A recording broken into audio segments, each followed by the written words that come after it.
Hello, hello. Welcome to the final installment of the Rebirth series on Your Golden. So this email is entitled Become More You. I am so excited for this email, this episode, video, blah, blah, blah. Yes, I've recorded all of these in the same day. No, this lighting is not great right now because the sun has moved. I should have done this earlier in the day, blah, blah, blah. But we're here, we're doing it. And this is probably my favorite message to share. So here we go.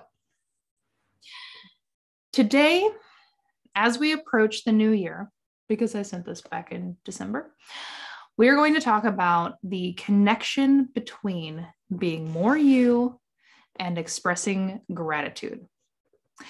But first, my laundry adventures.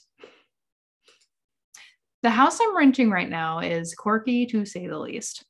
Despite its quirks, I am very grateful for the opportunity to live here, and it fell into my lap because I'm fairly certain that there isn't a more perfect living arrangement for me right now.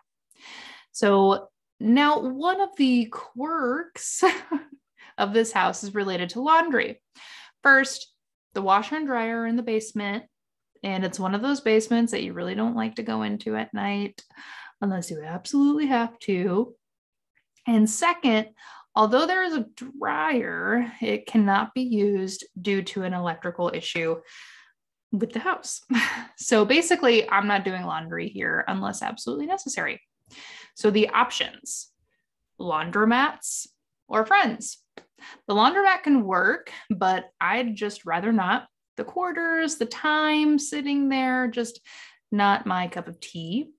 But again, it's an option if absolutely necessary. Now, while explaining all of this to my friends, most of them proclaimed that I could do my laundry at their houses, which I am so happy to receive as viable options. And with some of my friends, we do a trade-off, and with others, most really, even the ones who are actually offering a trade, we use this as a socializing opportunity, a practical way to put more energy into our relationship. If the Lexi of 2015 would have been in this situation, she would have done the following. 1, resisted the fact that she needed help and would have tried to take care of the laundry kerfuffle all on her own, making her life even harder. 2, broken down and accepted the help from her friends. On the outside, she would have appeared to be accepting begrudgingly, but on the inside, she would have felt both like a failure and also very thankful for the help. 3, would have waited until all of the clothes were dirty before asking to use someone's laundry in an effort to not be a burden on anyone for as long as possible. She would have also arrived at the friend's place, sat in a corner, and be as quiet as possible, and only engage in conversation when the friend initiated, all in an effort to not be even more of a burden. The Lexi of 2015 also would have felt completely uncomfortable with the whole thing, so in an effort to rid herself of the discomfort, she would have acted like nothing was wrong, and everything about this was completely normal, effectively skipping any expression of thankfulness or gratitude. So this is a common way that people who don't want to, quote unquote, be a burden will act. It's the thought that if I make myself smaller and act as if there was nothing amiss, that somehow I would make the other person feel better or less uncomfortable about helping. But instead, what it actually does is make the other person feel used, and it absolves you of experiencing vulnerability and true gratitude. I have so strongly disliked the exercise, put yourself in their shoes. But I'm actually going to pull that out right now. And my reasons for disliking this exercise is for another time, but just know that my dislike has nothing to do with the actual exercise. It's a pretty darn good exercise. So let's imagine that you've offered up your washer and dryer to a friend in need, and you're more than happy to be of service. So your friend comes over, they're quiet, and they look a bit uncomfortable, kind of shy, which is a bit weird because when you hang out otherwise, they aren't usually this quiet. They sit in a chair and you ask if they're thirsty, and they say in a very sheepish tone, "Yeah, I guess some water would be nice." So you get them some water and try to chat them up.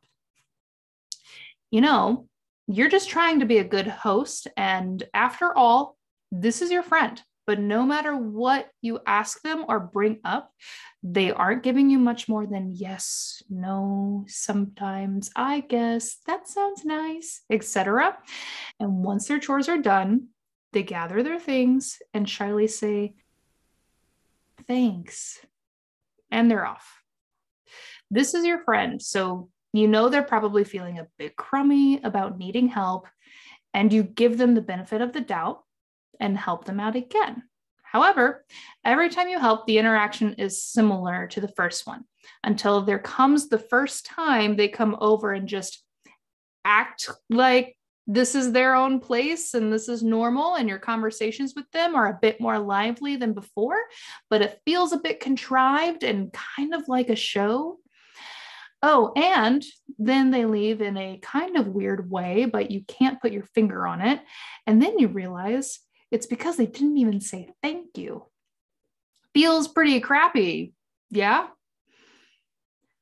So when we hide what's really going on inside, and specifically hide it under a put together facade, and we try to not allow our energy to expand far outside of our bodies in an effort to not be a problem to others, the prevailing energy that is felt by the other is detached coldness. And you might think that containing yourself is the most gracious thing that you can do, but it's actually not. It absolutely is not. The people who stand by you want more of you, even when they're offering help. So let me say that again. The people who stand by you want more of you. What this doesn't necessarily mean is more time with you. Time would be the personal thing to each person, and also depends on how much time you're willing to give. So more does not necessarily mean more time. What more you means is more of your essence, more of your light, more of your personality, more of you.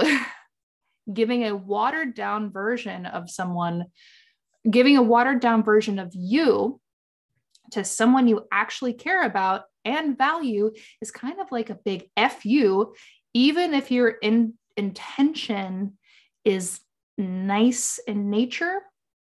But perception is reality. And the perception of a watered down version of you is the perception that you don't care enough to really be there with your friend. Even if your friend can read energy well enough to know that this is not the normal you, and they have compassion for where you are, that's a lot of responsibility to put on that it's a lot of responsibility to put on that person, which can be burdensome, which is exactly what you were trying to avoid. When you let more of you come through, I am so happy to report that expressing gratitude feels easier, natural, and genuine. Part of the reason for this is energy matching. And it's not matching energy, other people's energy, it's matching yourself. So let's think about this. So you spend a couple of hours putting yourself in a tiny box so that you won't be a burden.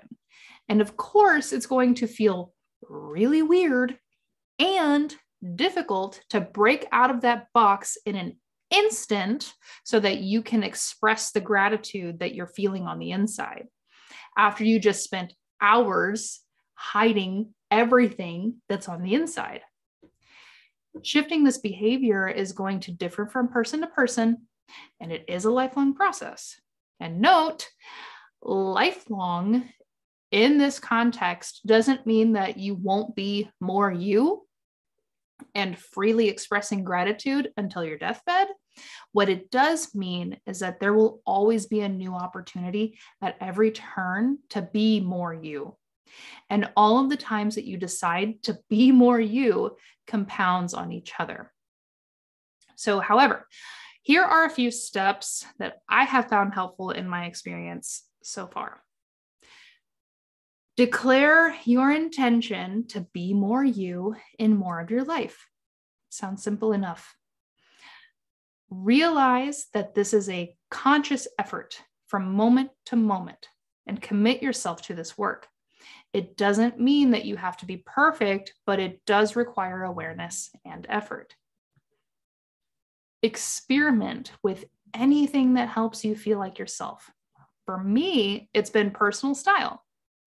It's a whole lot easier to be me when I'm wearing clothes that are also me. Prep yourself to go into interactions with people that you want to be more you with.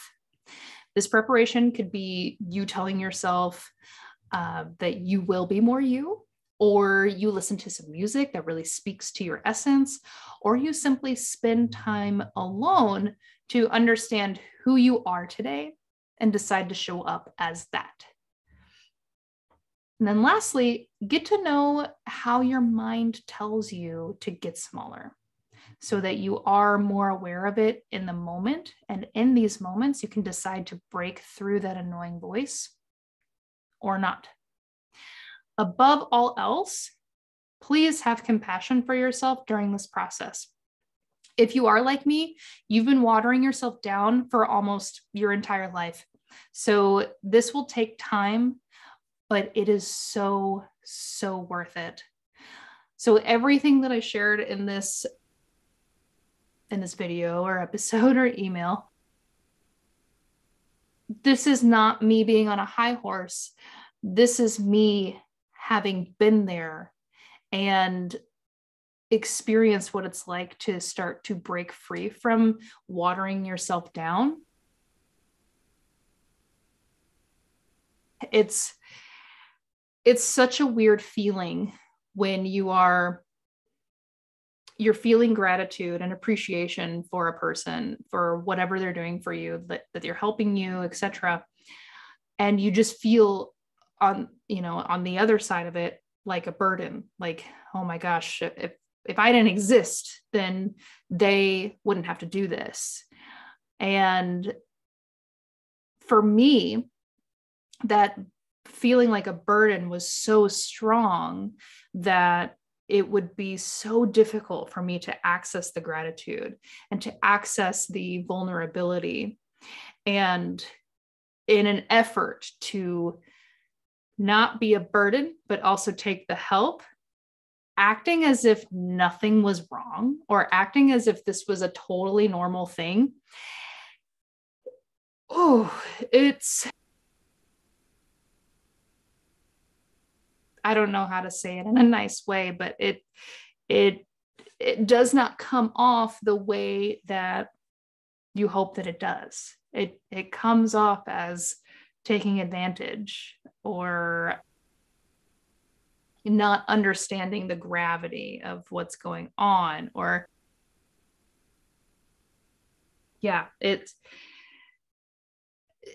I feel like if you're a person who does express gratitude and does feel their feelings and you're hearing this, you might be like really confused or not understand how someone would feel this way, or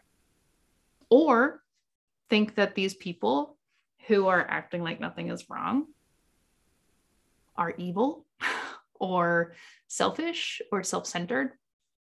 I'm here to tell you that during that whole time, that person is probably like on pins and needles on the inside, not necessarily knowing how to handle themselves and like feeling all of this like appreciation, but also sadness for where they are and what help that they need, and feel bad that they're asking for help but trying to cover it up. So anyway, I hope that wasn't too much of a ramble that just ended up confusing more than anything else. Becoming more you, I don't want to say is my life's work, or this is, the hill that I would like to die on, or what, but this is certainly my biggest journey right now.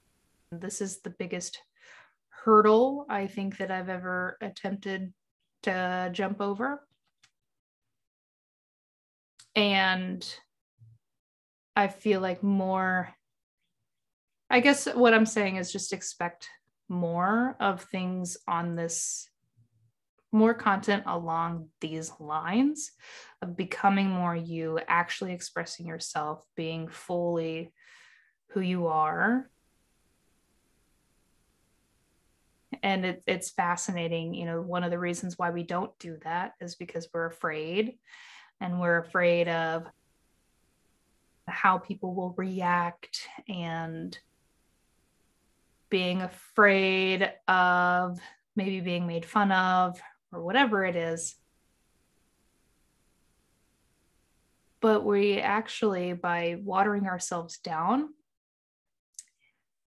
actually do those things to ourselves. It's really messed up and backwards. I think that does it for this episode of Your Golden. This was the last one in the Rebirth series. So I hope that this series was helpful for you. And now I can't wait to create the content that is actually currently speaking to me. Because as you've probably gathered over time, I wrote all of this back in 2021. So anyway, have a great day. Remember, you are golden. There's not much for you to do to be spiritual. Just be aware. Be aware of your surroundings, of your reality. Be aware of the people around you, and find the lessons that are there for you in this now. So have a great day. And until next time.